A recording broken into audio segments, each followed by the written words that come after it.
हमारे साथ दो डॉक्टर जुड़ चुके हैं। डॉक्टर संजय राय हैं जो कि महामारी विशेषज्ञ हैं एम्स दिल्ली के।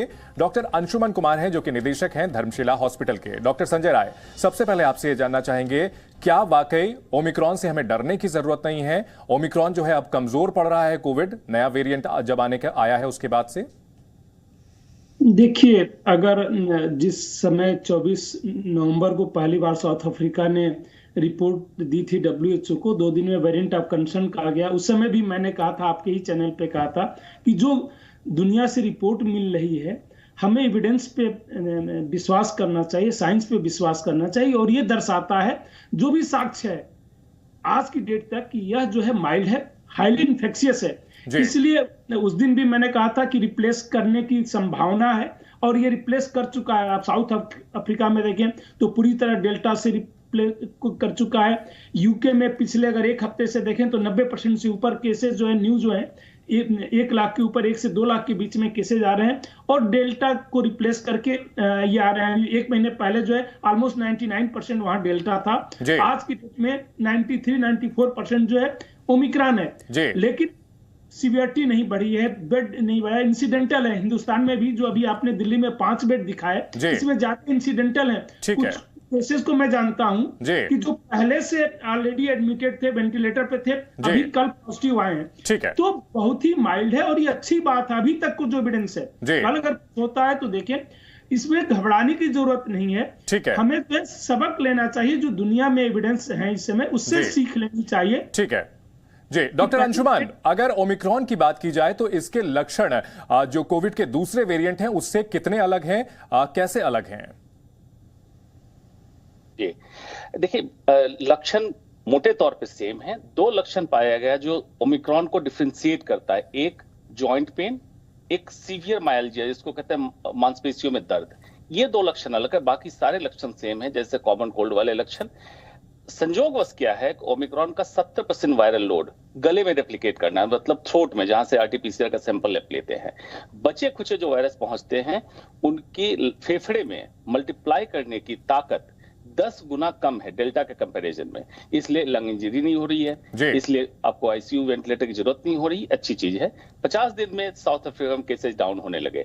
तो ये माना जाता है मेडिकल साइंस में, चाहे वो कैंसर सेल हो या वायरस हो, जितनी तेजी से रेप्लिकेट करेगा उतनी जल्दी ये सुसुप्तावस्था में चला जाएगा। तो ये भी हमारे लिए पॉजिटिव है। और वर्ल्ड वाइड वैक्सीनेटेड पॉपुलेशन में भर्ती की दर, अस्पताल में वेंटिलेटर की जरूरत या ऑक्सीजन की जरूरत ना के बराबर है। हमारे हिंदुस्तान में वैक्सीनेशन ठीक ठाक। डॉक्टर संजय राय तो वैक्सीन के PI थे, तो अच्छा है प्रोटेक्ट लेवल। ठीक है।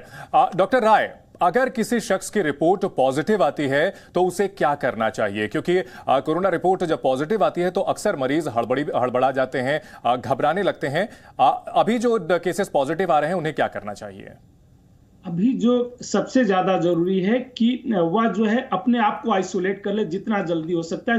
कोई भी हल्के से अगर सर्दी जुकाम के भी सिम्टम आते हैं, क्योंकि इसके सिम्टम सर्दी जुकाम जैसे ही, तो फर्स्ट जरूरी है अपने आप को आइसोलेट कर लेना और उसके बाद टेस्ट को, लोगों से थोड़ी दूरी मेंटेन रखें। और टेस्ट अगर करा लिए पॉजिटिव आ गया तो भी ठीक है, नहीं अगर टेस्ट कराया है, सर्दी जुकाम के लक्षण आ रहे हैं तो भी आइसोलेट करें और अपना टेस्ट दे दें। अगर टेस्ट पॉजिटिव आ गया है तो अपने आप उनसे दिल्ली सरकार के लोग कांटेक्ट करेंगे, ऑलरेडी वो स्ट्रक्चर्ड ये है। बट सबसे ज्यादा जरूरी है अपने आप को आइसोलेट करना, वह जो है बिहेवियर तुरंत फॉलो करना, क्योंकि अगर वो मास्क लगाते हैं तो दूसरों को डिस्ट्रीब्यूट नहीं करेंगे। और दिल्ली में तो ऐसे भी अभी देखिए, दिल्ली में जो सीरो सर्वे हुआ था, जिस तरीके से कोहराम मचाया था, हमारा सेकेंड वेव में लोगों की डेथ हुई थी, लेकिन जिस तरीके से वैक्सीनेशन हुआ और उससे भी ऊपर जो है हमारा जो है नेचुरल इन्फेक्शन जिस तरीके से हुआ है, और वह बहुत अच्छा प्रोटेक्शन दे रहा है। तो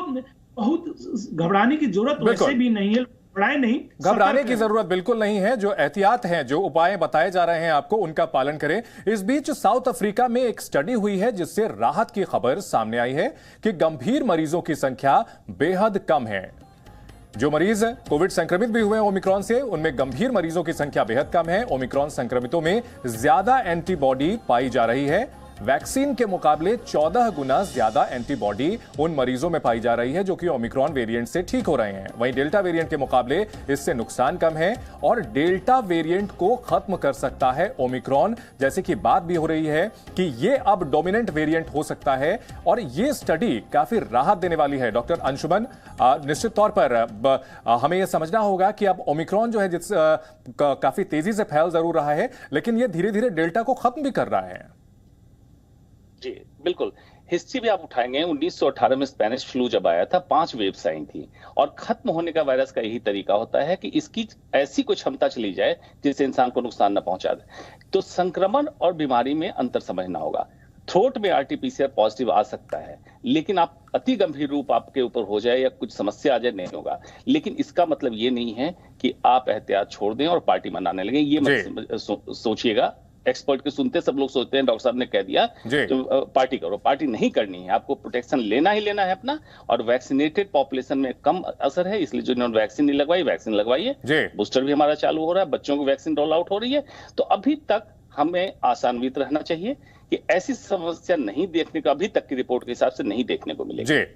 और अगर बात की जाए कोविड की, तो कोविड के दौरान सबसे बड़ी समस्या यह हो रही थी, डेल्टा वेरिएंट जो था वो फेफड़ों पर सबसे ज्यादा असर कर रहा था। डॉक्टर संजय राय, ओमिक्रॉन फेफड़ों पर कितना असर करता है?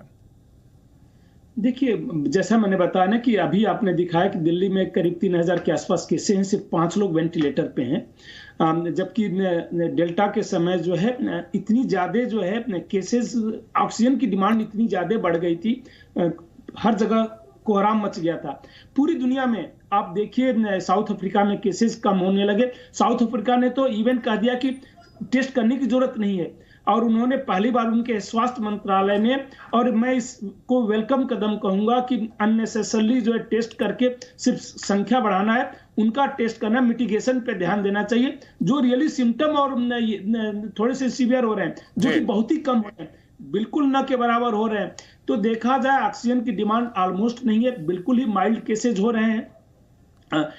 माइल्ड के साथ साथ जो है सिम्टम भी, इवन फीवर जो है, जैसे डेल्टा में हाई ग्रेड फीवर होता था, यहाँ फीवर जो है प्रोमिनेंट सिम्टम नहीं रह गया है। यहाँ headache, weakness, sore throat, even कुछ लोगों में रनिंग नोज, जैसे यूके ने जो डेटा भी रिलीज किया है 2 दिन पहले, उनके बहुत ज्यादा 1 से 2 लाख के बीच में रोज केसेस हो रहे हैं पिछले 10 दिन से अगर देखा जाए तो।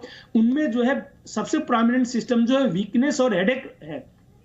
उसके बाद जो सर्दी जुकाम के सिम्टम्स हैं हुआ है, फीवर भी, बट फीवर जैसे अभी तक के सब में जो फीवर सबसे प्रोमिनेंट था, वह फीवर इसमें उतना प्रोमिनेंट नहीं है। बहुत ही, या तो फीवर हो रहा है तो बहुत ही माइल्ड हो रहा है। तो हमें जो है सतर्क रहने की जरूरत है, लेकिन रियली चिंता करने की जरूरत नहीं है। और कई बार होता क्या है, अभी जो देखने में आ रहा है, ये कंपनी जो ऑनलाइन सेल करती हैं, वो भी इसको बना के कि जल्दी से लॉकडाउन लग जाए, दिनचर्या हो जाए, क्योंकि इस समय सेल का सीजन है।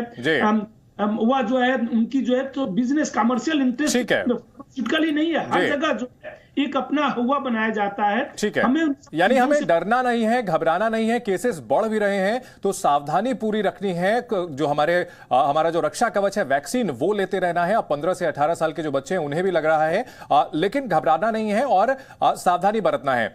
डॉक्टर अंशुमन, आप जानकारी दे रहे थे कि डेल्टा के मुकाबले ओमिक्रॉन कम खतरनाक है। 1920 के महामारी का भी जिक्र कर रहे थे। हमारे दर्शकों को सरल शब्दों में समझाएं कि आखिर ओमिक्रॉन को हम कम खतरनाक क्यों मान रहे हैं?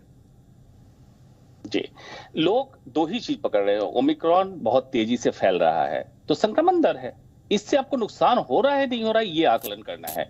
ओमिक्रॉन का लंग में, फेफड़े में जो रेप्लिकेट करता है वायरस, अपनी संख्या बढ़ाता है और फेफड़े के कोशिकाओं को डैमेज करता है, डेल्टा के मुकाबले 10 गुना कम करता है।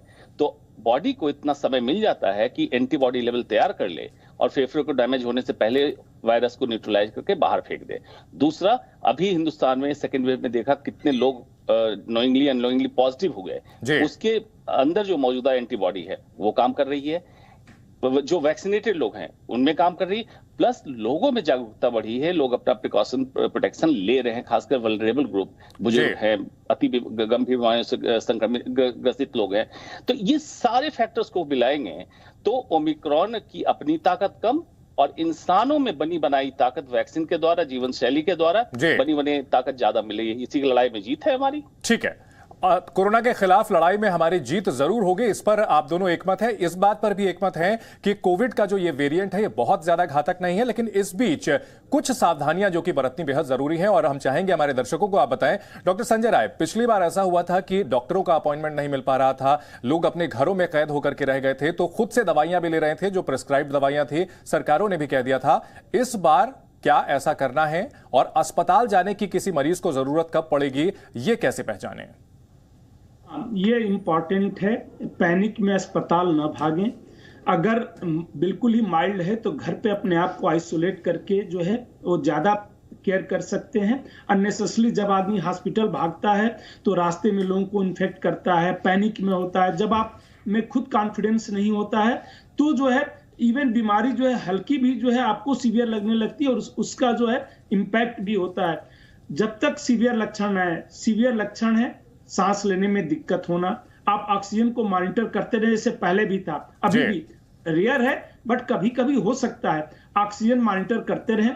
अगर गाइडलाइंस ऑलरेडी रिलीज हो गई है गवर्नमेंट ऑफ इंडिया से कि जैसे कि 95 के नीचे जाता है तो आप सतर्क हो जाएं, वह जो है तुरंत कंसल्ट करें। फीवर जो है हाई ग्रेड अगर फीवर होता है तो भी आपको थोड़ा सा सतर्क रहना चाहिए। कुछ लोगों में हो सकता है हाई ग्रेड फीवर जो है हाइपर इम्यून रिस्पांस के कारण से भी हो सकता है कि पहले से आपकी एग्जिस्टिंग इम्यूनिटी है और इस समय जो इन्फेक्शन हो रहा है उससे जो है इम्यून रिस्पांस ज्यादा हुआ, इसलिए हाई ग्रेड फीवर हो रहा है। तो हाइपर इम्यून रिस्पांस से भी कभी कभी प्रॉब्लम होती है।